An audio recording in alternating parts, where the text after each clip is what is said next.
January 2011. Highway 1 near Kandahar in southern Afghanistan.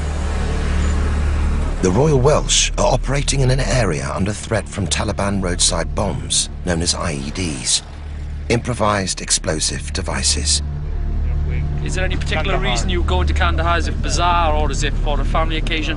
Our main mission is to protect the main highway that runs around Afghanistan itself. It's had a lot of IED problems in the past, the insurgents coming and laying IEDs which have blown out both civilians, American soldiers and our own forces in the last couple of years.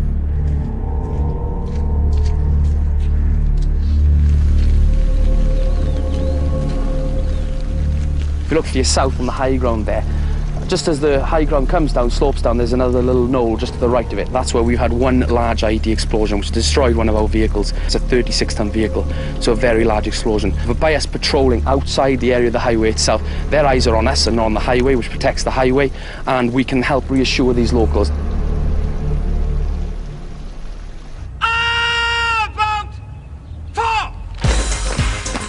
The Royal Welsh is made up of approximately 1,500 soldiers and 200 officers. It's divided into 3 infantry battalions, based in Wiltshire, Cheshire and Glamorgan.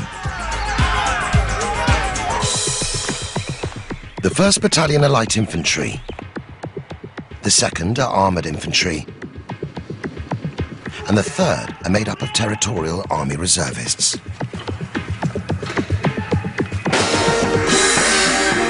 The roots of the Royal Welsh reach back over 300 years, but its defining moment came in 1879 in one of the most heroic last stands in British military history.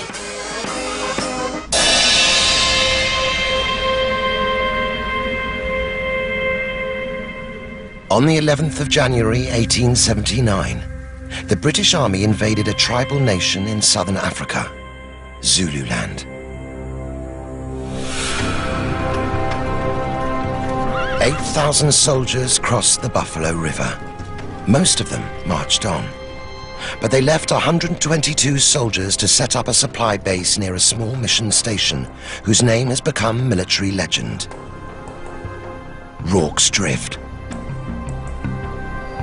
The men who stayed behind were from B Company, part of the 24th Regiment of Foot, which would later become the Royal Welsh. Many were inexperienced and in poor physical condition. Colour Sergeant Frank Bourne recorded events in his diary. This was my first experience of active service. I stood only 5 foot 6 inches and I was painfully thin. I was only 23, sensitive and afraid of my new responsibilities. The British Army set up its main camp 12 miles away at the base of Isandlwana Mountain. On the 22nd of January, 800 soldiers armed with rifles were slaughtered by 20,000 Zulu warriors carrying spears and cowhide shields.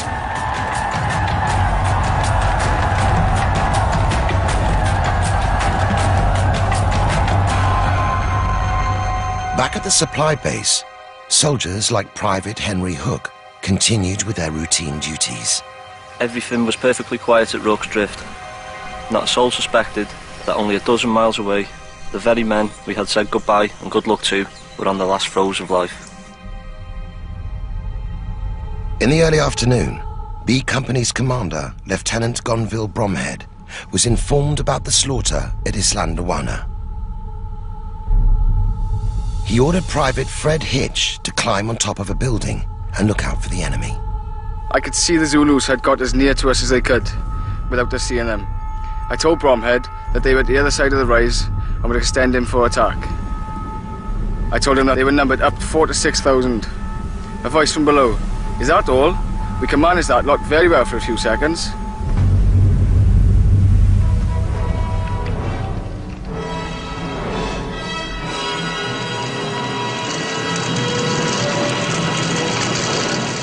The 1964 film, Zulu, helped turn the men of B Company into legends. They're on the move, sir! North Wall, keep those riflemen on the hillside pinned down! But Zulu's epic portrayal of the battle is not entirely accurate.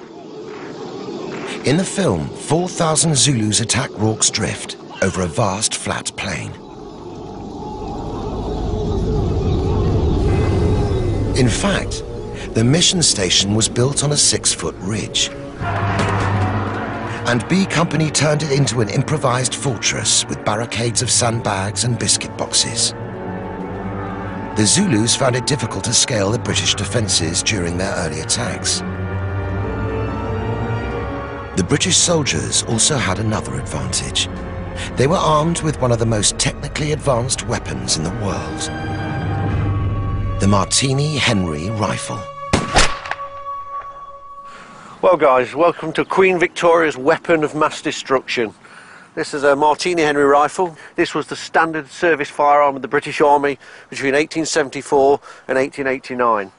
It's a single-shot breech-loading weapon capable of pulling a bullet through a railway sleeper at 500 yards. To load it, it was simplicity in itself. It was soldier-proof. You simply open the lever which drops the breech. The round is then slid into the breech, bring up the lever, and it's now cocked and ready to fire. A good rifleman could expect to get around 14 rounds a minute away with this. So it's a quantum leap in firearm technology. If you've got a man running towards you, this will put a bullet clean through him and maybe through the guy behind him.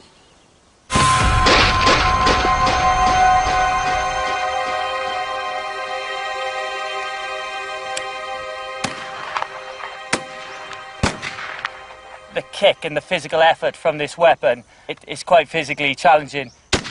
It's completely different to the rifles that we got now. Hell of a kickback on it. Loaded after every round, I wouldn't feel very good at all. I'd flap with loading and unloading all the time, so I'd probably drop it and run like a little baby. The secondary weapon to be issued with the Martini Henry was the 1876 pattern bayonet. Triangular shape because you cannot stitch up a triangular wound. If you took that into a person's body, mainly the only way to get it out is actually kick them off or fire around. The front rank would kneel and push the bayonet up into the chest of the adversary or the horse's chest coming towards you. And behind the man that's kneeling is the second rank, which is actually firing over his shoulder. The muzzle is very close to his ear. You can understand why most Victorian soldiers was deaf. It must have been an immense physical effort to fight the Zulus that day. If they do some, I couldn't do what they done. Hats off to them.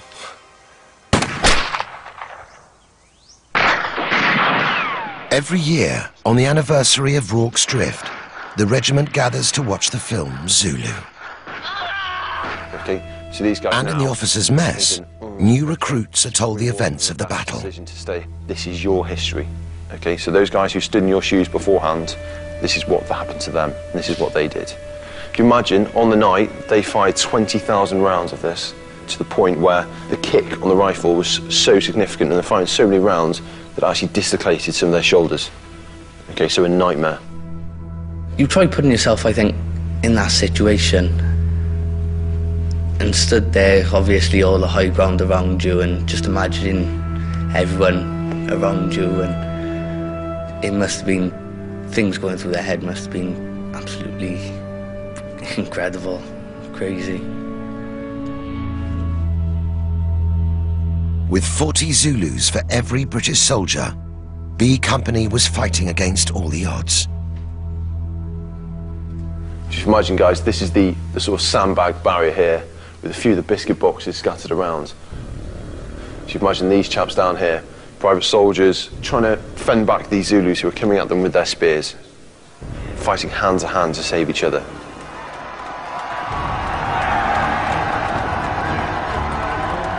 By late afternoon, the Zulus were now breaking through the sandbag barricades.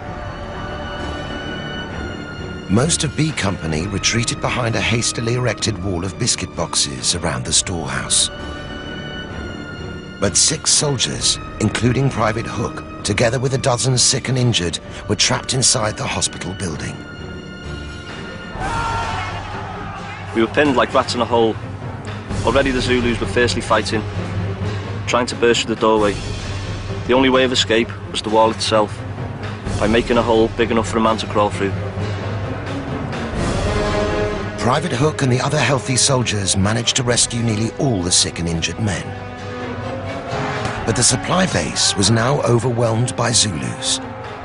the British soldiers stood little chance of escape.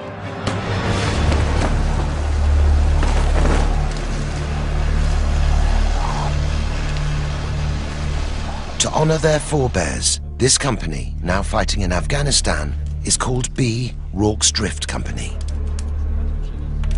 The comparisons, I think, are quite strong. We're living in very basic conditions here, as the men did back then, and we've got an enemy force around us which does intend to do us great harm. I think that sense of isolation is quite strong these days, and that's what binds us all together, the sense that we are living in a base which is no bigger, I'm sure, than what they defended back in 1879. This is our eating area. You can see some of the foods obviously we've got at this location. The last obviously 6 months is what we've been living off, army rations. The tendency, we do get some fresh, like eggs, and when obviously you go out on patrol, we do get a couple of fresh meals like bread, cheese slices, and all the sauces and complements actually go with it. There's our library, a few books, and the only obviously bit of fun we have in the night, so obviously playing darts. We've only 2 darts which we got, the other one got damaged. This is our homemade gym, which we've made up ourselves, to obviously keep us fighting fit before we go home. This is where our toilet is, slightly hidden away so we can put a privacy. Obviously pooing in bags at the moment, and obviously all the black bags are burnt. The rooms themselves, 18-man tents. Obviously we've only got about 13 guys living there at the moment. As you can see, obviously the rooms, very basic. All the luxuries obviously sent in by family members or bought from the PX, like protein shakes. A number of the guys are on protein shakes. As you see, we live very basically, but the guys are comfortable. I think that's everything a soldier needs these days.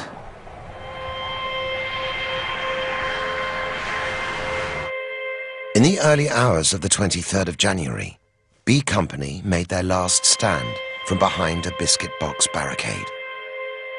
Private Hitch was expecting the worst. Deacon, a comrade, said to me as I was leaning back against the biscuit boxes, "Fred, when it comes to the last, shall I shoot you?" I replied, "No, they have nearly done for me, and they can finish me right out when it comes to the last." The men of B Company resisted wave after wave of attack.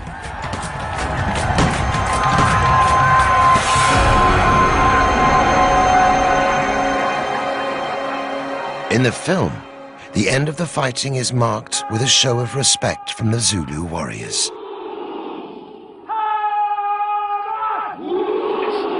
They're saluting you. They're saluting fellow braves. But according to contemporary accounts of the battle, this Zulu salute to B Company is fiction. In reality, it was the arrival of British Army reinforcements that brought about the Zulu retreat. We saw the Zulus